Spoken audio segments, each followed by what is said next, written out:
అధ్యక్షులుగా బాధ్యతలు నిర్వహిస్తున్నటువంటి పాండురంగాచారి గారు, వీరు వారి యొక్క వర్కర్స్ పార్టీని రద్దు చేసుకొని నిన్న మన జాతీయ కార్యదర్శి కామ్రేడ్ మద్దికాయల అశోక్ ఓంకార్ గారి సమక్షంలో మన రాష్ట్ర సెంటర్ నాయకులు కామ్రేడ్ వనం సుధాకర్, తుకారాం నాయక్, సుకన్య గారి యొక్క సమక్షంలో వర్కర్స్ పార్టీని మన పార్టీలో విలీనం చేయడం అనేది జరిగింది. ఈ ఏఐసీటీ జనరల్ బాడీ ద్వారా వారికి స్వాగతం పలుకుతా ఉన్నాం. అదేవిధంగా వారు వర్కర్స్ పార్టీ కంటే ముందు సిపిఐ పార్టీలో రాష్ట్ర సమితి సభ్యులుగా బాధ్యతలు నిర్వహించారు. ఆ రాష్ట్ర సమితి సభ్యులుగా బాధ్యతలు నిర్వహిస్తున్నటువంటి క్రమంలో పంచ వృత్తిదారుల సంఘం అంటే వడ్రంగి, కమ్మరి, అలాగే కంసాలి అనేటువంటి చేతి వృత్తులు ఏవైతే ఉన్నాయో ఆ కార్మిక వర్గానికి సంబంధించినటువంటి పంచ వృత్తులకు ఆర్గనైజేషన్ చేయడం అనేది జరిగింది. దాని వ్యవస్థాపక నాయకుడు సిపిఐ పార్టీలో దానికి రాష్ట్ర కార్యదర్శిగా కూడా బాధ్యతలు నిర్వహించడం అనేది జరిగింది.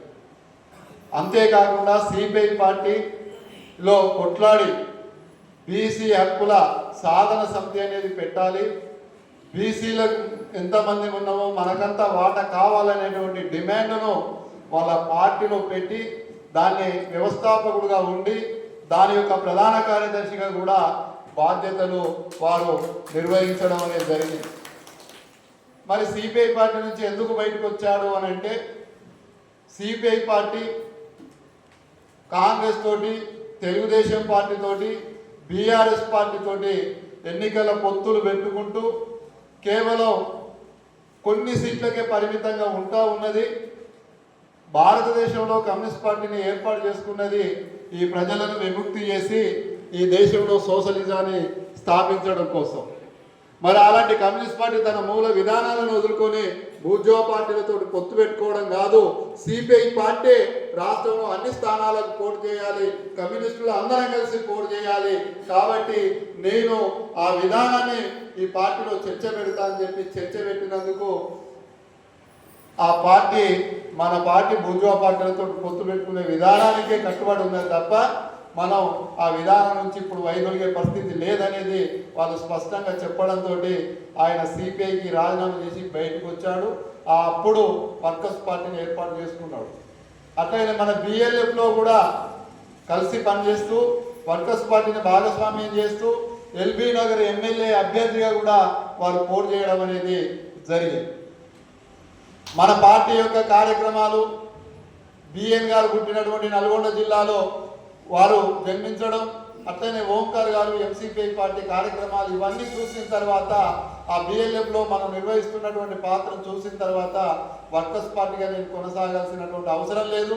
నా ఆలోచనలకు తగినట్టుగా ఏ బూర్జువా పార్టీతో పొత్తులు పెట్టుకోకుండా నిలబడుతూ అంబేద్కర్, మార్క్స్ యొక్క ఆలోచన విధానంతో బహుజనులకు రాజ్యాధికారం రావాలని చెప్పి సాధ్యమైనంత మేరకు స్వతంత్రంగానే ఎంసీపీఐ పార్టీ పోటీ చేస్తున్నది. కాబట్టి నేను ఎంసీపీఐలో చేరడమే కరెక్ట్ అని చెప్పి మన పార్టీతో చర్చించి ఆయన నిన్న మన ఆల్ ఇండియా కార్యదర్శి గారి సమక్షంలో మన పార్టీలో చేరడమే కాకుండా నేను పంచ వృత్తిదారుల కార్మిక సంఘాన్ని స్థాపించాను, బీసీ హక్కుల పోరాట సమితిలో పనిచేశాను, కార్మిక వర్గంతో పనిచేసేటువంటి లక్షణాలు నాలో ఎక్కువ ఉన్నాయి, వాళ్ళతో మమేకమై పనిచేసేటువంటి ఆలోచన నాకు ఉంది. కాబట్టి నేను ట్రేడ్ యూనియన్ నిర్మాణంలో పనిచేస్తానని చెప్పి పార్టీతో చర్చలు చేసినటువంటి క్రమంలో ట్రేడ్ యూనియన్ బాధ్యతలు నాకు ఇవ్వండి, నేను పనిచేస్తానని చెప్పి వారు కోరడం అనేది జరిగింది.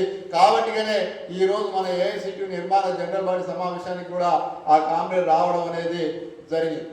ఇది మన జనరల్ బాడీలో ఒక కొత్త ముందడుగు. వీరే కాకుండా ఇబ్రహీంపట్నం, రంగారెడ్డి జిల్లాలో, మహబూబ్నగర్ జిల్లాలో, ఉమ్మడి ఆదిలాబాద్ జిల్లాలో కూడా వీరితో సంబంధాలు ఉన్నాయి. అంతేకాకుండా మన మహబూబాద్ టౌన్లో కూడా వీరి యొక్క వర్కర్స్ పార్టీ నిర్మాణం ఉంది. ఆ రకంగా రేపు మహబూబాద్ టౌన్ వాళ్ళు కూడా మన జిల్లా పార్టీతో సమన్వయం చేసుకొని రావడానికి సిద్ధంగా ఉన్నారు. అనతి కాలంలోనే మొత్తం వారికి ఉండబడినటువంటి మొత్తం వర్కర్స్ పార్టీ నాయకత్వాన్ని కూర్చుండబెట్టి పెద్ద ఎత్తున ఎంసీపీలో చేరికలు అనేటువంటి ఒక కార్యక్రమాన్ని కూడా తీసుకోవడానికి వారు సిద్ధపడడం. కామ్రేడ్ గారికి సంబంధించినటువంటి విషయం ఈ సమావేశంలో వారు పాల్గొన్నారు. సరే, మన భోజనాల అనంతరం వారు మాట్లాడతారు. ఇంకొక విషయం ఏంటంటే కళ్ళు గీత పరిచయం అవుతూ ఒక పాట పాడాల్సిందిగా ప్రజానాట్యం అనేది